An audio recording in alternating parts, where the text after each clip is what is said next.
Bharatiya Janata party ఒక యువకుల party. Bharatiya Janata పార్టీలో యువకులు చేరుతున్నారు.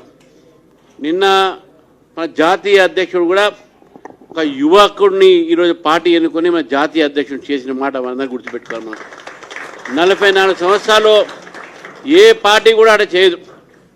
వాళ్ళ కుటుంబ సభ్యులు మాత్రమే చేసుకుంటుంది. కానీ మనం కార్యకర్తను తీసుకొచ్చి ఈరోజు మనం జాతీయ అధ్యక్షుడిని చేసినాం. అటువంటి పార్టీ మనది. ఎప్పుడు కూడా కుటుంబం లేకపోతే వాళ్ళ కులము వాళ్ళ మతము ఈ ఆలోచనలతో పార్టీ ఎప్పుడు లేదు. కష్టపడే కార్యకర్తకు పార్టీలో భవిష్యత్తు ఉంది. మీరు కూడా పార్టీలో వచ్చారు, పార్టీలో పనిచేయండి. రేపు 2028లో ఈ యొక్క కరప్ట్ గవర్నమెంట్, అవినీతి పరైనటువంటి ప్రభుత్వం, కాంగ్రెస్ ప్రభుత్వాన్ని మనం గద్దె దించడంలో మీ అందరూ కూడా సహకారం కావాలి.